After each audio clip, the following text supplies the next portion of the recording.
Assalamualaikum warahmatullahi wabarakatuh. Apa kabar ananda sekalian hari ini? Alhamdulillah, luar biasa, Allahu Akbar. Yes. Ananda sekalian yang soleh dan soleha, kita bertemu kembali dalam video pembelajaran PAI ya. Dan pada pertemuan ini akan mengisahkan berkaitan dengan kisah selanjutnya dari bab 14, yaitu kisah teladan Nabi Muhammad SAW. Perlu antum ketahui bahwa Nabi Muhammad SAW adalah utusan Allah, ya, Nabi terakhir dan Rasul terakhir. Tidak ada lagi Nabi setelah Nabi Muhammad SAW, ya.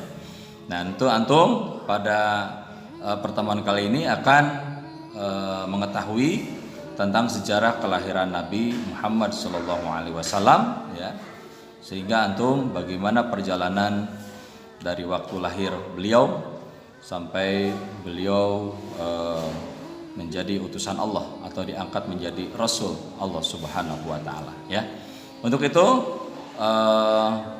agar pertemuan ini berkah, kita mulai dengan ucapan basmalah bersama-sama. Bismillahirrahmanirrahim. Untuk selanjutnya antum boleh membuka buku paket halaman 137, 138, ya, berkaitan dengan kisah kelahiran Nabi Muhammad SAW. Dan pada video pembelajaran kali ini antum selamat menyaksikan berkaitan dengan animasi dari kisah kelahiran Nabi Muhammad SAW. Selamat menyaksikan. Setelah kehancuran pasukan Raja Abraha, kota Mekah semakin ternama. Dari kota inilah sejarah manusia paling mulia dimulai. Ka'bah sebagai jantung kota Mekah semakin ramai dikunjungi para peziarah. Demikian pula para pedagang. Mereka datang dari berbagai penjuru jazirah. Namun sayang, Ka'bah mulai diselewengkan fungsinya. Akibatnya, kejahiliahan merajalela. Bahkan pada masa itu, memiliki bayi perempuan adalah hal yang sangat memalukan. Aib bagi keluarga. Sehingga sebagian dari mereka tega membunuh bayi perempuan mereka sendiri. Di tengah kondisi masyarakat jahiliyah itulah Nabi Muhammad dilahirkan.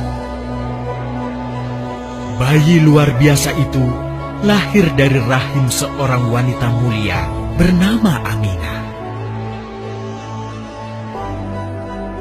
Pada saat itu ditandai peristiwa-peristiwa yang luar biasa. 10 balkon istana Kisra runtuh. Juga padamnya api-api yang biasa disembah oleh orang-orang Majusi.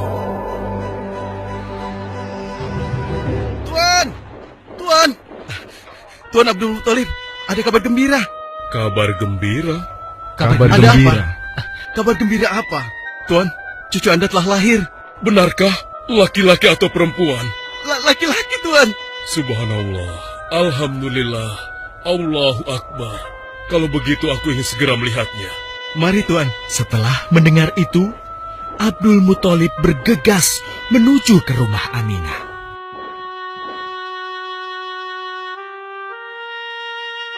Ah, cucuku, kasihan engkau terlahir yatim.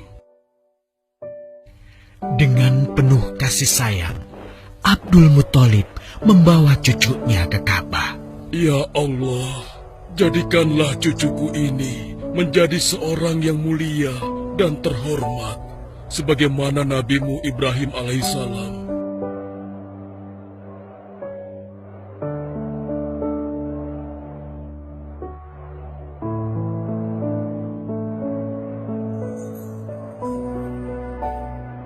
Siapa namanya, Ayah? Muhammad. Muhammad? Iya, aku akan menamainya Muhammad. Artinya yang terpuji. Kehadiran Muhammad kecil sungguh memberi kebahagiaan. Tidak hanya bagi keluarga Bani Hashim, bahkan seluruh kabilah suku Quraisy menyambutnya dengan sukacita. Kemudian Abdul Muthalib mencarikan ibu susu bagi Muhammad kecil. Kita sudah berhari-hari mencari anak susuan, yang dari situ kita akan mendapatkan imbalan yang cukup. Namun hingga saat ini, belum juga kita dapatkan. Ya, istriku, aku mengerti. Apa kita terima saja bayi yatim itu? Muhammad maksudmu? Iya, cucu dari Abdul Muthalib. Kasihan dia. Hampir semua teman-teman dari rombongan kita tidak ada yang mau menyusuinya. Karena tidak ada harapan untuk mendapatkan imbalannya dari ayah bayi itu. Betul juga engkau istriku. Kasihan anak itu. Aku mendukungmu jika engkau susui dia. Mudah-mudahan Allah memberikan keberkahan bagi kita. Halimah segera mendatangi Abdul Muthalib. Dia bersedia untuk menjadi ibu susu dan pengasuh bagi Muhammad kecil. Betapa gembira Abdul Muthalib mendengarnya. Halimah dari Bani Sa'ad itu akhirnya dipercaya Abdul Muthalib untuk mengasuh cucunya 2 tahun lamanya. Ayo istriku, kita berangkat sekarang. Sebentar lagi suamiku, insya Allah kita berangkat sampai anak ini kenyang. Kalau begitu, aku lanjutkan berkemas-kemas dahulu. Hah? Ada apa suamiku? Lihat, unta dan keledai kita. Mereka demikian sehat, tidak seperti sebelumnya. Subhanallah. Betul suamiku, tidak seperti kemarin. Demi Allah, kau tidak salah memilih istriku. Kau telah mengambil anak yang dipenuhi dengan barokah. Allah melimpahkan keberkahan atas Halimah dan suaminya. Mereka pulang ke kampung Bani Sa'ad dengan penuh rasa syukur. 2 tahun berlalu sudah. Tugas Halimatus Sa'diyah sesungguhnya telah usai. Saatnya Muhammad kecil harus dikembalikan kepada ibunya. Terima kasih Halimah. Engkau telah merawat anakku dengan baik selama 2 tahun. Tidak ada yang bisa kuberikan, kecuali aku berdoa. Semoga Allah memberkahi engkau dan keluargamu. Amin. Saya juga bersyukur diberikan kepercayaan dan kesempatan merawat anakmu, wahai Ibu Aminah. Namun, begini Bu, mohon maaf. Kalau boleh, izinkan aku merawat Muhammad lebih lama lagi. Aku masih sangat sayang padanya. Baiklah, kalau begitu aku setuju dengan usulmu. Bawa dan rawatlah Muhammad sebagaimana dia anakmu sendiri. Terima kasih, Ibu. Terima kasih. Begitulah, Muhammad kecil kembali ke tengah-tengah Bani Sa'ad. Ia tumbuh menjadi anak yang memiliki banyak teman. Karena kemuliaan akhlaknya. Tatkala berusia sekitar 4 tahun, terjadilah suatu peristiwa. Muhammad, Bu! Muhammad! Muhammad? Kenapa Muhammad? Muhammad dibawa orang. Hah? Dibawa orang? Diculik? Coba ceritakan. Ketika kami tengah bermain, tiba-tiba ada orang dewasa datang. Dia langsung membawa pergi Muhammad dan membunuhnya. Hah? Membunuhnya? Ya Allah, di mana? Di mana? Antarkan ibu ke sana. Dengan perasaan cemas, Halimah bergegas menuju tempat itu. Dan dilihatnya, Muhammad kecil tengah terduduk. Muhammad, apa yang terjadi denganmu? Dengan sangat tenang dan jelas, Muhammad kecil menceritakan apa yang telah terjadi. Bahwa seseorang telah membelah dadanya, mengambil hatinya, kemudian mencucinya dan mengembalikannya lagi ke tempatnya semula. Maka sesungguhnya yang datang itu adalah malaikat Jibril.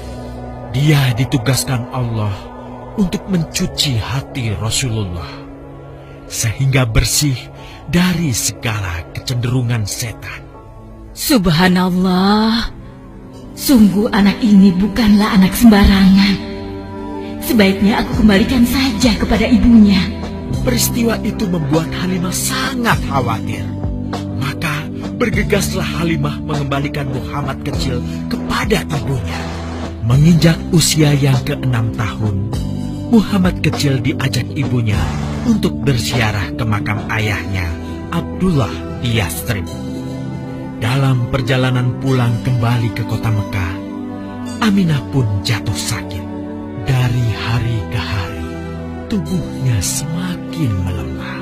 Hingga di sebuah kota bernama Abwa, letaknya antara Mekah dan Yathrib, Aminah meninggal di sana. Dan Muhammad kecil pun menjadi seorang anak yatim piatu.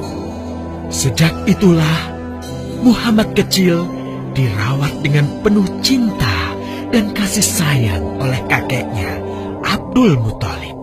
Muhammad, sudah berhentilah memerah susunya.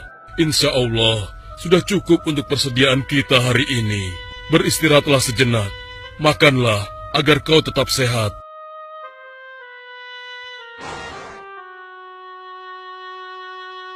Ya Allah, betapa mulia akhlak cucuku ini. Namun, kasih sayang Abdul Muthalib tidak berlangsung lama.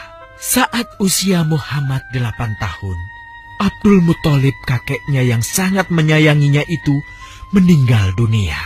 Kemudian, pengasuhan atas Muhammad pun beralih ke pamannya, Abu Thalib. Muhammad kecil tahu betul betapa sayangnya pamannya kepadanya. Di mana Muhammad? Ia tengah mengembalakan kambing milik salah seorang penduduk Mekah, suamiku. Sejak kapan dia keluar rumah? Sekitar waktu subuh tadi. Subhanallah, betapa baiknya akhlak keponakanku ini. Ya Allah, maafkan ketidakmampuanku mencukupi kebutuhan keponakanku. Sayangi dan berkahilah dia. Jadikanlah dia orang yang mulia di antara manusia. Hingga saat usia Muhammad menginjak 12 tahun, pamannya Abu Thalib mengajaknya berdagang ke Syam. Sampailah mereka di satu daerah bernama Busra. Saat mereka beristirahat, datanglah seorang pendeta menghampiri. Wahai saudaraku, selamat datang di Busra. Tampaknya kalian bukan orang sini. Dari manakah kalian berasal? Terima kasih saudaraku, kami datang dari Mekah. Lalu, siapakah gerangan anak ini? Ini adalah keponakanku, Muhammad namanya. Apakah engkau bertanggung jawab atasnya, Tuan? Ya, Kemana ayahnya? ayahnya sudah meninggal sejak ia masih dalam kandungan. Oh, apakah kini dia yatim piatu? Benar, Aku sungguh beruntung bertemu dengannya. beruntung. Beruntung apa? Sungguh, keponakanmu ini adalah orang yang sangat istimewa. Oh ya? Ya, dia adalah seorang nabi, Hmm? seorang utusan Allah. Bagaimana kau tahu hal itu? Aku tahu karena aku seorang pendeta, dan berita kedatangan dia sebagai seorang utusan Allah sudah disampaikan di dalam Injil. Bahkan aku pun bisa mengetahuinya dari cincin kenabian yang berada di bagian bawah tulang rawan bahunya, yang menyerupai buah apel sebagai tanda kenabiannya. Begitulah, pendeta bernama Bahira menyampaikan kepada Abu Thalib perihal kenabian Muhammad. Ia berpesan agar menjaga baik-baik keponakannya itu, karena Muhammad kelak di suatu saat nanti akan menghadapi banyak gangguan dan rintangan. Istriku, Muhammad sudah berusia 25 tahun. Aku pikir sudah saatnya dia untuk menikah. Betul, suamiku. Namun, dengan siapakah dia akan kita jodohkan? Kemarin Khadijah mengirimkan utusannya dan menyatakan keinginan Khadijah untuk menjadikan Muhammad sebagai suaminya. Hah? Khadijah? Khadijah yang mulia itu. Betul, istriku. Khadijah yang selama ini mempercayakan barang perniagaannya kepada Muhammad. Kenapa dia memilih Muhammad? Ya, Khadijah mengagumi kejujuran dan kebaikan akhlak Muhammad. Menurutmu sendiri bagaimana? Aku pikir Khadijah adalah wanita terbaik bagi Muhammad. Kita akan melamarnya. Tepat di usia 25 tahun, Nabi Muhammad menikahi Khadijah yang berusia 40 tahun. Dari pernikahan itu, mereka dikaruniai Allah 6 orang anak. 2 laki-laki adalah Al-Qasim dan Abdullah. Sedangkan putrinya adalah Zainab, Ruqayyah, Ummu Kulsum, dan Fatimah. Namun, kedua putranya itu telah meninggal semenjak mereka kecil. Suatu ketika, terjadilah banjir besar di kota Mekah. Kabilah-kabilah di kota Mekah pun bergotong royong membangun kembali Ka'bah. Setelah pembangunannya selesai, terjadilah perselisihan antara pemuka kabilah tentang siapakah yang paling pantas meletakkan Hajar Aswad di Ka'bah. Abu Thalib, apa yang harus kita lakukan? Kita sudah bicarakan hal ini selama 5 hari, namun tidak ada titik temu. Aku khawatir akan terjadi pertumpahan darah. Sudah, begini saja. Kita sepakati bahwa masalah ini kita serahkan kepada takdir terbaik. Lihat pintu masuk Ka'bah itu. Siapapun yang pertama kali akan melewati pintu itu, dan siapapun dia, kita tidak boleh menolaknya. Setuju? Aku juga setuju. Baiklah, aku setuju. Aku juga setuju. Baiklah, kita perhatikan bersama. Tidak lama setelah kesepakatan itu, atas izin Allah, Nabi Muhammad menjadi orang pertama yang memasuki pintu menuju Ka'bah. Alhamdulillah, segala puji bagi Allah. Ternyata Muhammad, dan memang dia adalah orang yang tidak pernah kita temui ada celah. Betul? Betul. Iya, betul. Nabi Muhammad pun menerima kepercayaan itu. Dengan kebijaksanaannya, Nabi Muhammad meminta sehelai kain, lalu meletakkan Hajar Aswad di atasnya. Nabi Muhammad mempersilahkan seluruh pemuka kabilah untuk memegang ujung-ujungnya dan mengangkatnya secara bersama-sama.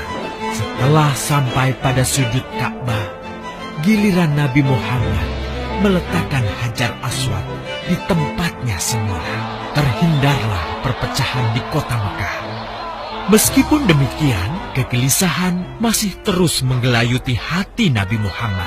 Kejahiliahan ada di mana-mana. Kezaliman dan kemaksiatan terus berlangsung. Ia tak habis pikir. Nabi Muhammad mulai merenung dan menyendiri untuk menghindar dari perilaku jahiliyah. Nabi Muhammad memilih tempat di sebuah goa di atas bukit sekitar Mekah. Goa Hiro. Dari mulut goa itulah Nabi Muhammad bisa memandangi kota Mekah yang dicintainya dengan pandangan yang lebih luas. Hingga suatu ketika, sesuatu yang tidak pernah terbayangkan sebelumnya terjadi. Tiba-tiba, goa itu menjadi terang benderang. Kemanapun arah mata melihat, di sanalah cahaya itu ada. Itulah malaikat Jibril. Jibril berkata, "Bacalah." Dengan gemetar, Nabi Muhammad berkata, "Aku tidak bisa membaca." Malaikat Jibril lantas merangkul Nabi Muhammad SAW dengan kuat hingga nafas beliau sesak. Seraya berkata lagi, "Bacalah." Sampai akhirnya malaikat Jibril membantunya setelah merangkulnya dan menyuruhnya membaca hingga 3 kali.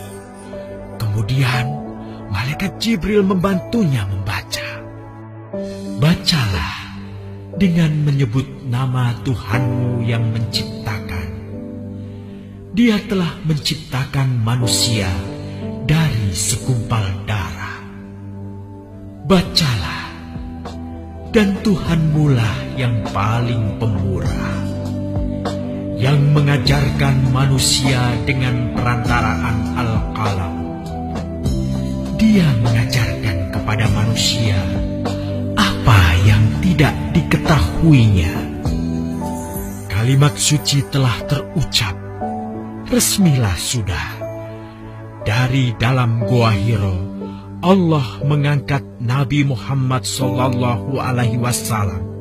sebagai penuntun dari kegelapan menuju cahaya, dari keburukan menjadi kebaikan, dan dari kesengsaraan menuju ke keselamatan. Alhamdulillahirrabbilalamin.